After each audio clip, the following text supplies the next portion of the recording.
Hello world, hello mundo. Today I got headphones, as you can see, and today I'm gonna be reading The Alchemist a little bit. I haven't read it in a while, so it's gonna be good for me and good for y'all. This is a good book, y'all should check it out.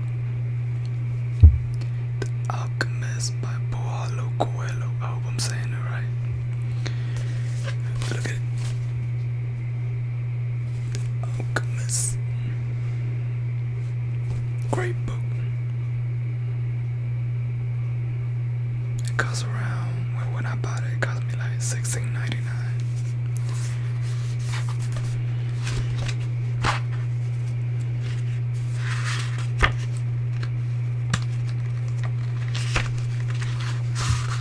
Let's go to chapter 1.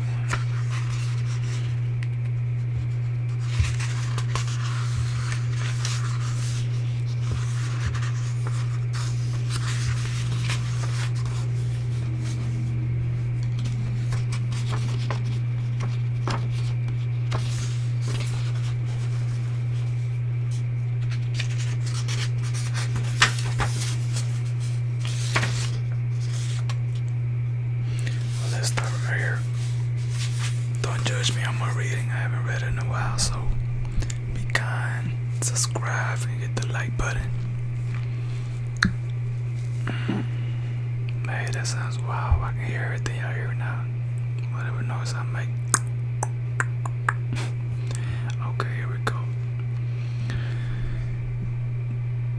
The boy's name was Santiago.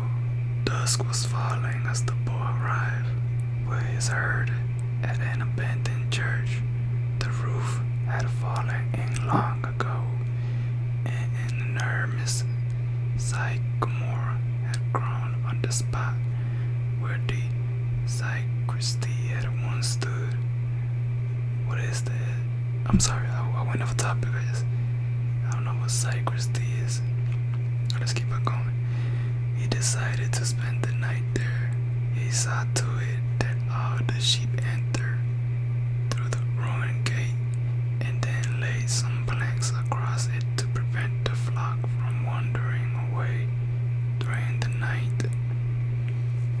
There were no wolves in the region, but once an animal had strayed during the night, and the boy had to spend the entire next day searching for it.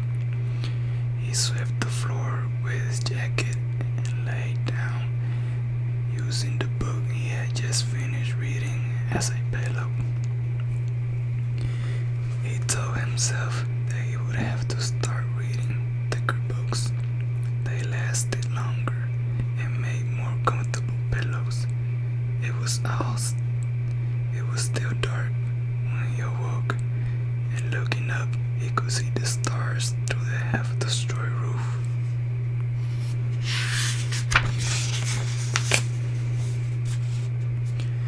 I wanted to sleep a little longer, he thought.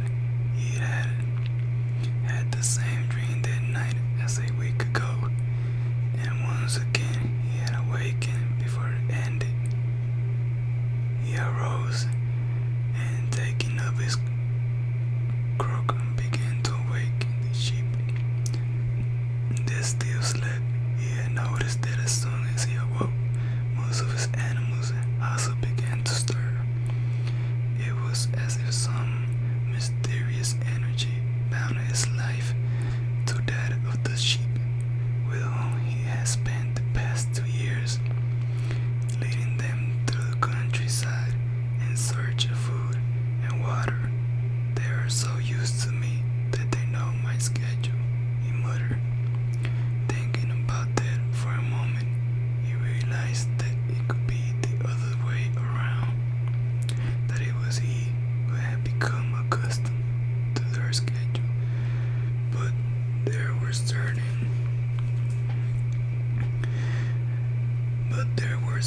of them who took a bit longer to awaken. The boy prodded them one by one with his crook, calling each by name.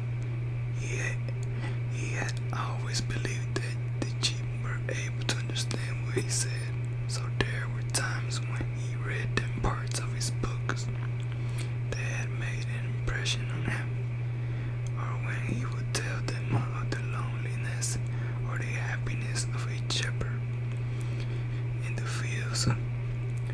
Sometimes he would comment to them on the things he had seen in the villages they passed, but for the past few days he had spoken to them about only one thing: the girl, the daughter of a merchant who lived in the village. They would reach in about 4 days. He had been to the village once. He had been to the village only once. The year before, the merchant was the proprietor of a dry goods shop. He always demanded that the sheep be cheered in his presence so that he would not be cheated. A friend had told the boy about the shop, and he had taken his sheep there. "I need to sell some wool," the boy told the merchant. The shop was busy, and the man asked the shepherd to wait until the afternoon. So the boy sat on the steps of the shop and took a book from his bag. "I didn't know shepherds knew how to read," said a girl's voice behind him. The girl was typical of the region of Andalusia, with flowing black hair and eyes that greatly recalled the Moorish conquerors. "Well, usually I learn more from my sheep than from my books," he answered, during the 2 hours that day.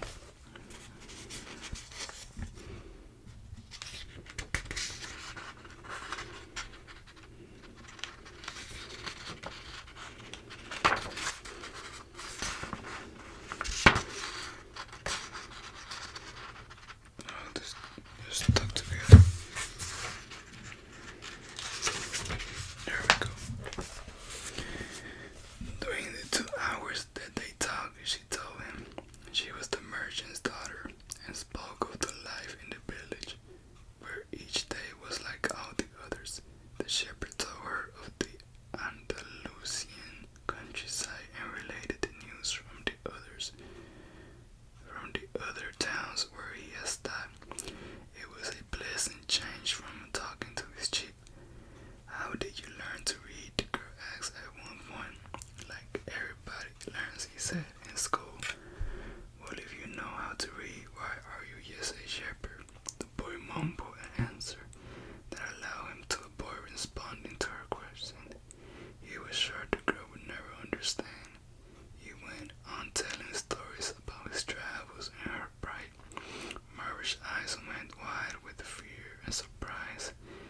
As the time passed, the boy found himself wishing that the day would never end, that her father would stay busy and keep him waiting for 3 days.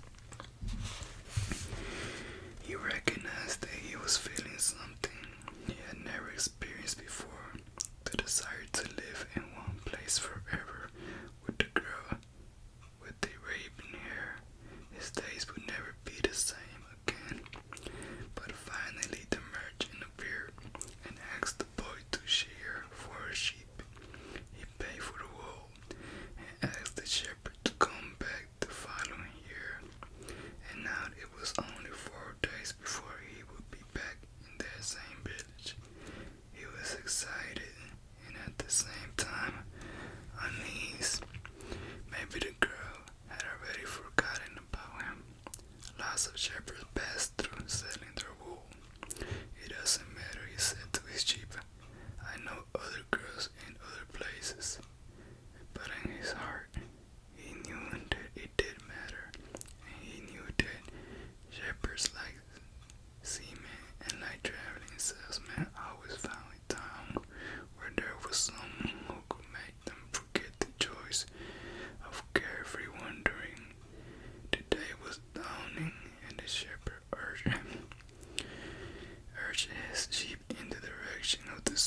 been slaughtered. Thought the boy, they chose me, and they forgotten how to rely on their own instincts because I led them to nourishment.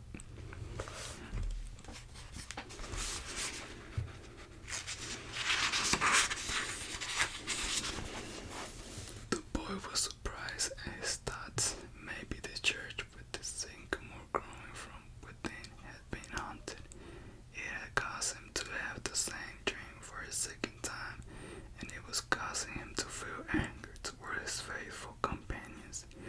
He drank a bit from the wine that remained from his dinner the night before, and he gathered his jacket closer to his body. He knew that a few hours from now, with the sun at its zenith, the heat would be so great that he would not be able to lead his flock across the fields. It was the time of day when all of Spain slept during the summer. The heat lasted into nightfall, and now at that time he had to carry his jacket. But when he thought to complain about the burden of its weight, he remembered that because he had the jacket, he had withstood the cold of the dawn. We had to be prepared for change, he thought, and he was grateful for the jacket's weight and warmth. The jacket had a purpose, and so did the boy.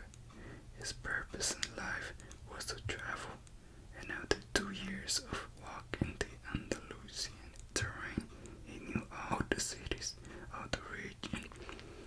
He was planning on the visit to explain to the girl how it was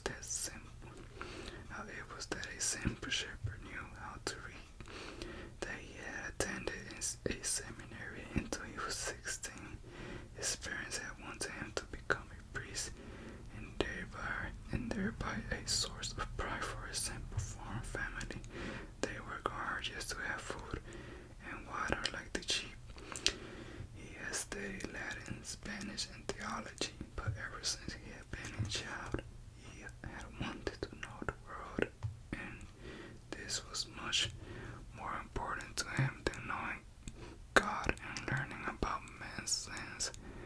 One afternoon, on a visit to his family, he had summoned up the courage to tell his father that he didn't want to become a priest, that he wanted to travel. People from all over the world have passed through this village, son, said his father. They come in search of new things, but when they leave, they are basically the same people they were when they arrived. They climbed the mountain to see the castle, and they wind up thinking that the past was better than what we have now. They have blonde hair or dark skin, but basically they're the same as the people who live right here.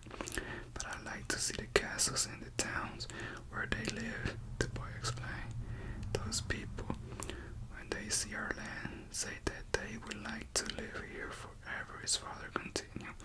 Well, I like to see their land and see how they live, said his son.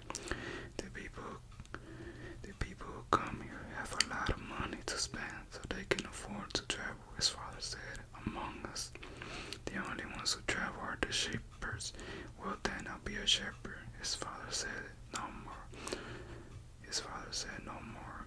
The next day, he gave his son a pouch that held 3 ancient Spanish gold coins. I found these one day in the fields. I wanted them to be a part of your inheritance, but use them to buy your. And I'm gonna stop right there for today. Subscribe